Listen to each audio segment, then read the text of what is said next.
Hi kids, today on StoryTime with Batman, we're going to be reading A Book of Feelings by McCardie and Salvatore Rubbino.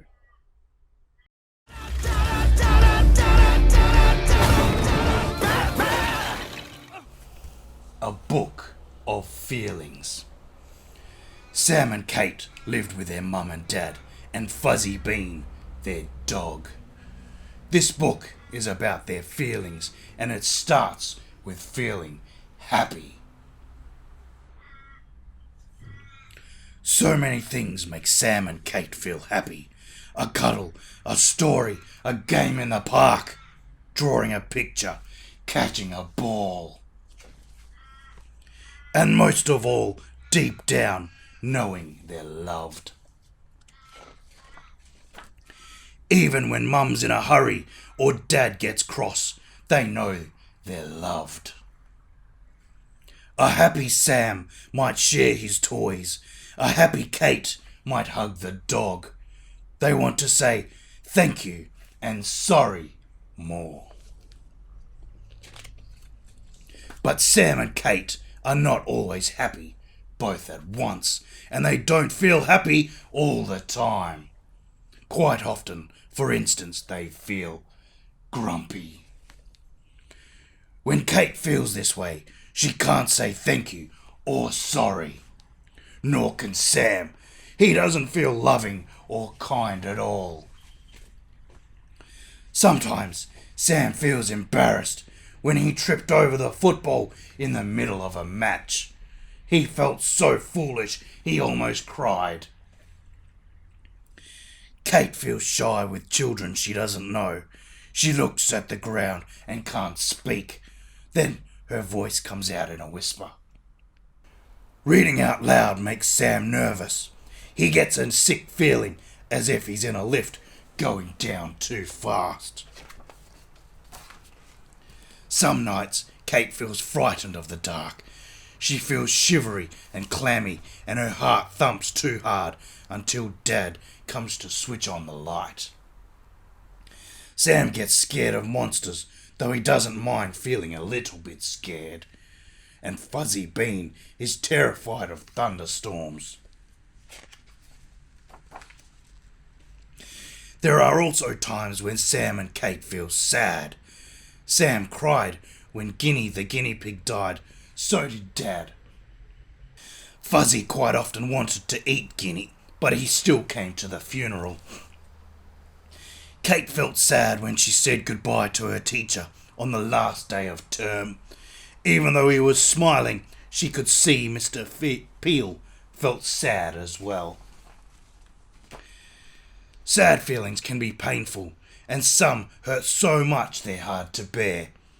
That's how Kate's friend Maddie felt when her parents said they couldn't live together anymore. She needed people close to her to understand how hurt she was and to love her even when she pushed them away. People who are sad don't always cry. Crying doesn't always mean people feel sad either. Some people, mostly grown-ups, cry when they're happy. Mum cried when she saw Kate dancing on stage. Sam cries when he's had a bad fall, or he can't explain something, or he's tired. Kate cries when she can't think what she feels, or she's downright cross. Feeling angry is like feeling very cross. When she saw children playing with fireworks, Mum felt angry because she knew how dangerous it was. She went straight out to tell them to stop.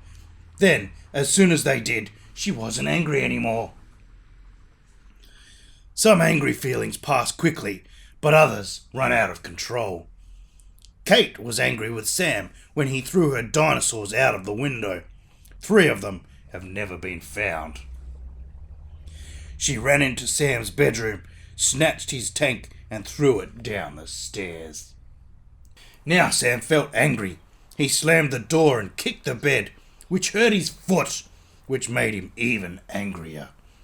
Dad shouted when he heard the door bang. Kate shouted too, but no one could understand what she was saying because she was so angry. They felt upset, and it took Mum a long time to calm them down. Feeling jealous is another way of feeling upset. Dad says he thinks Fuzzy feels jealous when other dogs come to the house, especially if Mum pays them too much attention. But Fuzzy isn't the only one. For a while, Sam's friend Pete felt jealous of Sam. It began when Pete came to stay for the night. The next day at school, he teased Sam for sleeping with a teddy bear. He persuaded other children to tease him too. Sam felt hurt, as if he'd been punched right under the ribs. Oh no, that's not good. Pete was bullying Sam because he felt jealous. He wished he had a father who spent time with him the way Sam's did. That wishing made Pete feel small and hurt, and he couldn't bear it. So he tried to make Sam feel small and hurt instead, to make the feeling go away. Sam talked to his teacher, who talked to Pete, who talked to Sam, who talked to Pete, and at last they made friends again. Sam understood about feeling jealous. Years ago, when Kate was born, he'd felt that way himself. It was a squirmy, scribbly feeling right in his middle. Lots of people came to see the new baby. They brought presents for her and said how sweet she was, even though she was crumpled and cross and never stopped crying. Mum and Dad gave Sam a present. It was a shiny fire engine, but it didn't stop the squirmy feeling. Mum seemed to be caring for little Kate all the time. Sam didn't like it. It wasn't exactly that he wanted to be a baby again, or maybe he did in a way. He wasn't sure, but he certainly didn't want Kate to be Mum's baby instead of him. Also, he couldn't understand why she wanted another child in the first place. How could she? He told Dad he would like the baby sent back where she came from. Dad smiled. He said that wasn't possible, but things would get better. Sam was not so sure. Luckily, Dad was right, or right enough. Sometimes Dad looked after Kate, while Sam had Mum to himself. He couldn't always enjoy it though, because he felt too upset. Other times he got to play with Dad. Fuzzy felt jealous of Kate as well, so he and Sam became especially close.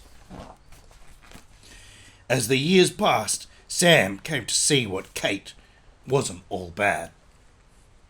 She laughed at his jokes, and she always pleased to see him. These days, Sam and Kate are quite good friends most of the time.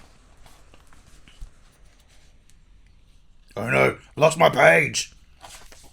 Oh, I got it. But not always. The quarrels come and go. They don't last because, mostly and overall, there's enough love in the family to go round. Enough time, enough listening, enough love. The end.